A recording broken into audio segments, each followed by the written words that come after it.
फिल्में समाज की आईना होती है, इसमें कोई दो राय नहीं है। फिल्मों के माध्यम से सही क्या है और गलत क्या है, इसको बहुत आसानी से बहुत से लोगों तक पहुंचाया जा सकता है। लेकिन आज की कहानी दिल को झकझोर के रख देती है।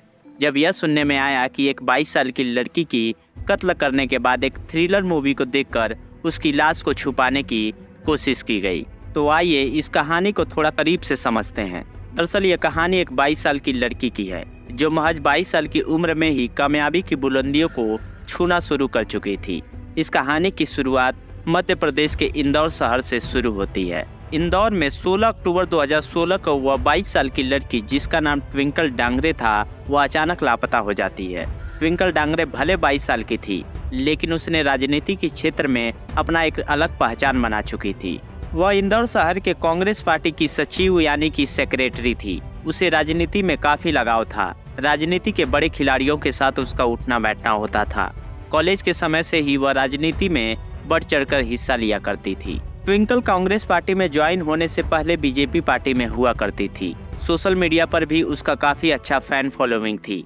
इस तरह ट्विंकल एक आम लड़की होते हुए भी सिर्फ 22 साल की उम्र में मशहूर पॉलिटिशियन बन गई थी। लेकिन उसका इस तरह से गायब होना सबको चौंका देता है। यह खबर मीडिया हाउस तक भी पहुंच जाती है।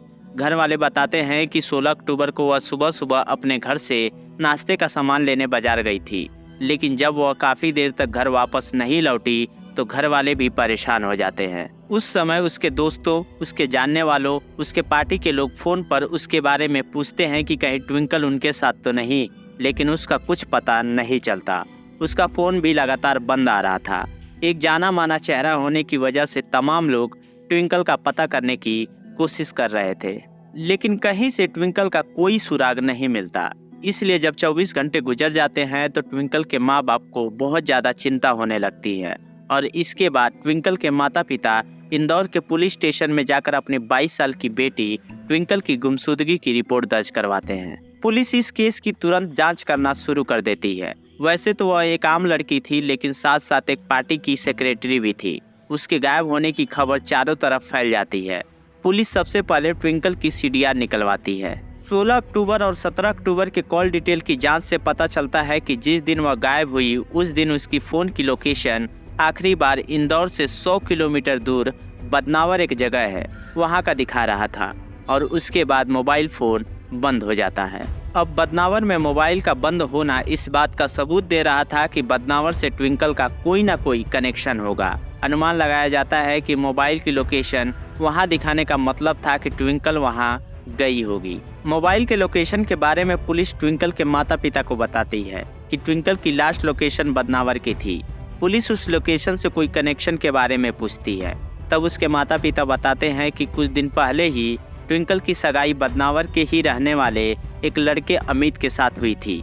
तो पुलिस अनुमान लगाती है कि ट्विंकल अपने मंगेतर के साथ बदनावर में ही हो गई। इसलिए पुलिस की एक टीम बदनावर पहुंचती है और ट्विंकल के मंगेतर अमित से पूछताछ करती है।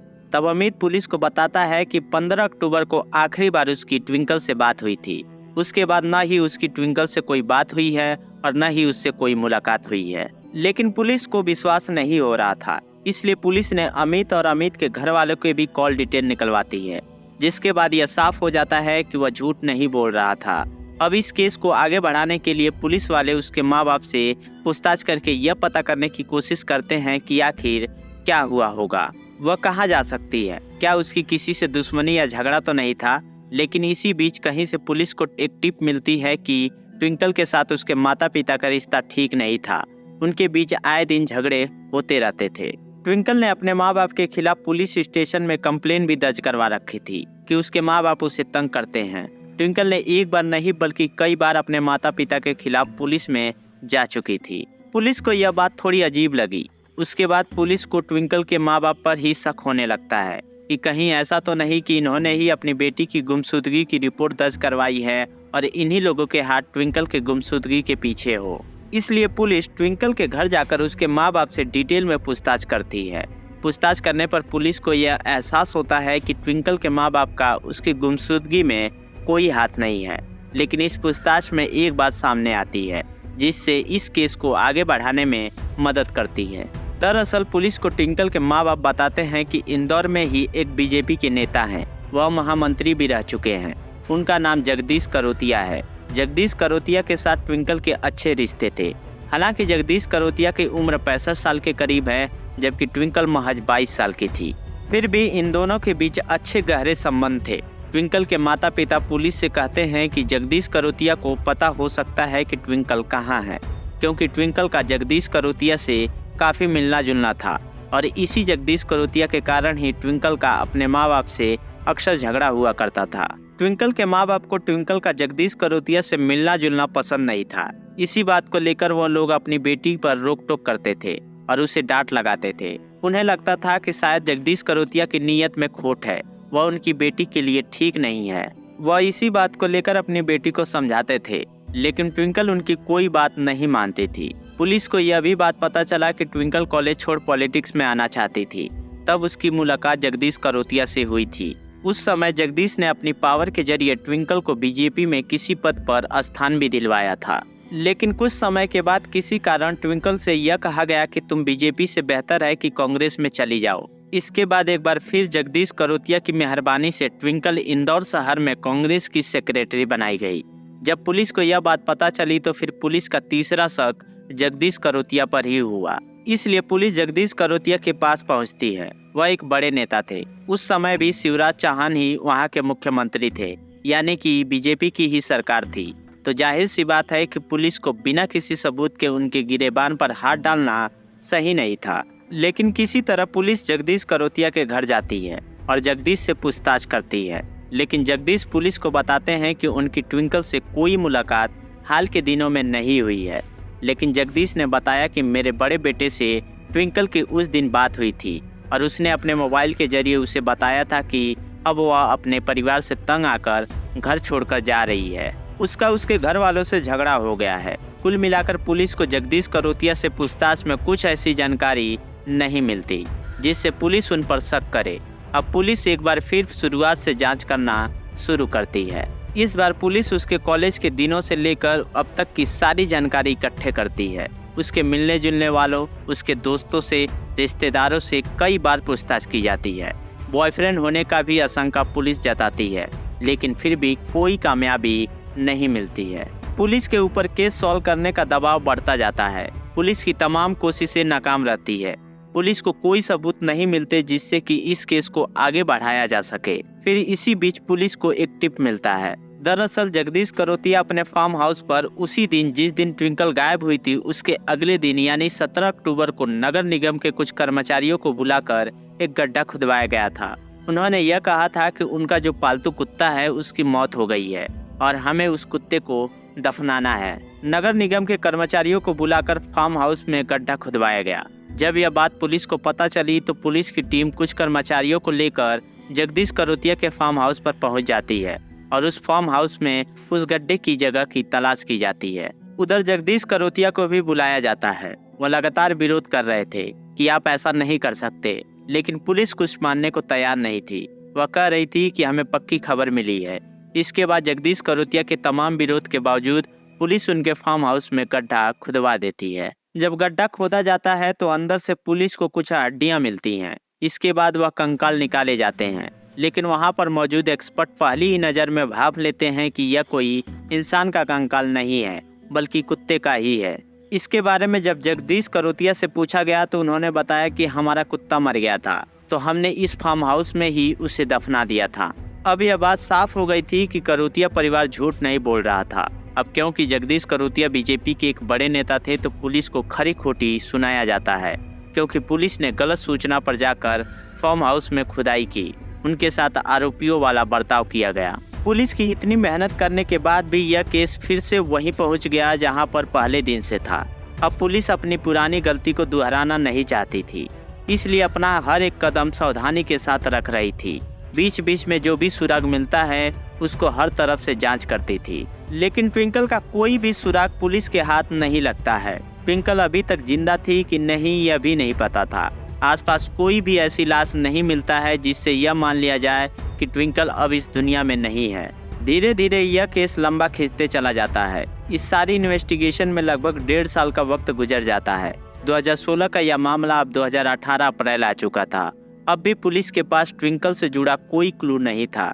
जब वक्त ज्यादा होने लगा तो एक बार फिर पुलिस ट्विंकल के गायब होने का शक ट्विंकल के मंगेतर अमित या उसके माता पिता या बीजेपी के नेता जगदीश करोतिया पर करती है, क्योंकि इन 1.5 सालों के वक्त में कोई चौथा कैरेक्टर इस केस में सामने नहीं आया था। पुलिस को जगदीश करोतिया पर सबसे ज्यादा शक था, क्योंकि उन दोनों के रिश्तों को लेकर बहुत चर्चाएं होने लगी थी। इसलिए पुलिस अप्रैल 2018 में अदालत से इजाज़त लेती है कि हमें इस केस में कुछ लोगों के ब्रेन टेस्ट करवाने हैं। दरअसल ब्रेन टेस्ट एक टाइप का फॉरेंसिक इन्वेस्टिगेशन है। इसके द्वारा किया गया टेस्ट कोर्ट में वैलिड तो नहीं होता, लेकिन इससे एक बात पता चल जाती है कि क्या वह शख्स उस केस के बारे में जानता है कि नहीं। पुलिस को इस टेस्ट के लिए कोर्ट द्वारा यह इजाज़त दे दी जाती है।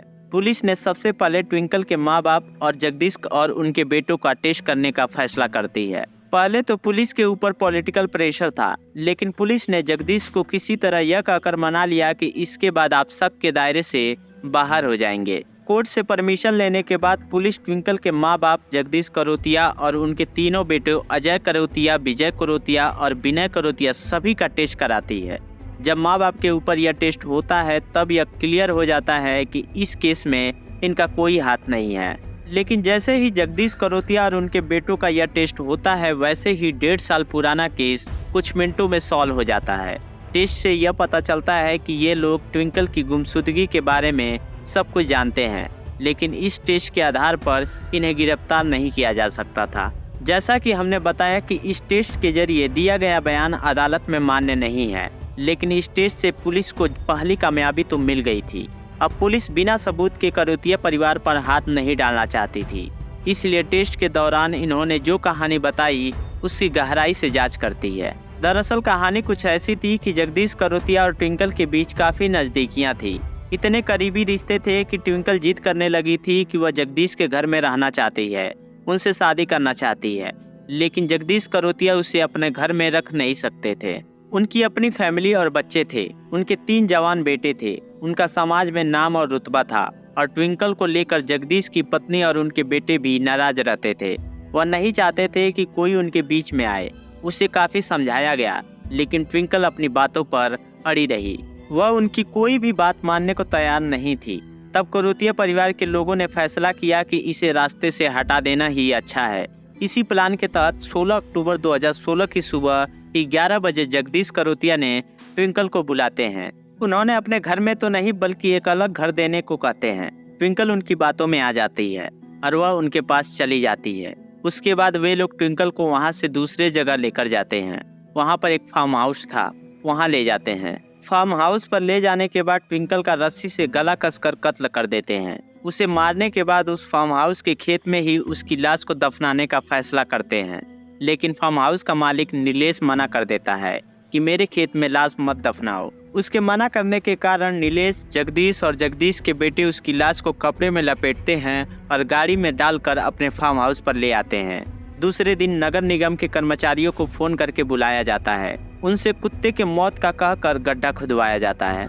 गड्ढा खोदने के बाद नगर निगम के लोग चले जाते हैं। उनके जाने के बाद यह लोग ट्विंकल की लाश को बाहर निकालकर उस गड्ढे में डालते हैं। इसके बाद उसी गड्ढे में ट्विंकल की लाश को जला दिया जाता है। लाश जलाने के बाद बचे हुए राख हड्डियां को उठाकर एक नाले में ले जाकर फेंक देते हैं। अब उसी गड्ढे में कुत्ते को दफना देते हैं। गड्ढा फिर से बंद कर देते हैं। जानकर हैरानी होती है कि करोतिया परिवार ने यह सब दृश्यम मूवी को देखकर किया था।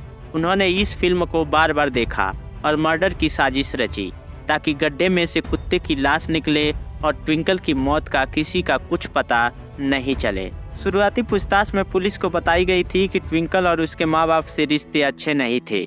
ये जगदीश और उसके बेटों ने पुलिस को गुमराह करने के लिए बताई थी ताकि पुलिस को उन पर शक नहीं हो। इसलिए कत्ल के बाद ट्विंकल का मोबाइल फोन जगदीश का बेटा लेकर बदनावर जाता है, जहां पर ट्विंकल के मंगेतर का घर था।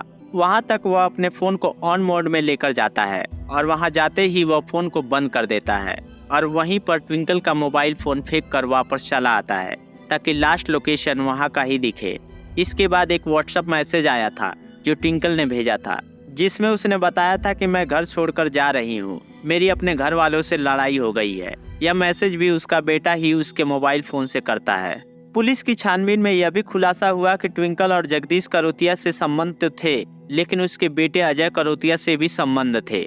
पुलिस ने उस खेत के फार्म हाउस में दफन ट्विंकल के कुछ कपड़े, ब्रेसलेट बरामद किए। करोतिया परिवार के फार्म हाउस पर एक गड्ढा खुदवाया गया है। यह बात करोतिया परिवार के द्वारा ही लीक कराई गई थी ताकि पुलिस आए, गड्ढा खुदवाए, लेकिन पुलिस को उस गड्ढे में से कुत्ते के कंकाल मिले। इन्होंने फिल्म देखकर बहुत अच्छी प्लानिंग बनाई थी, लेकिन यह भूल गए कि वह रियल लाइफ है और यह रियल लाइफ है।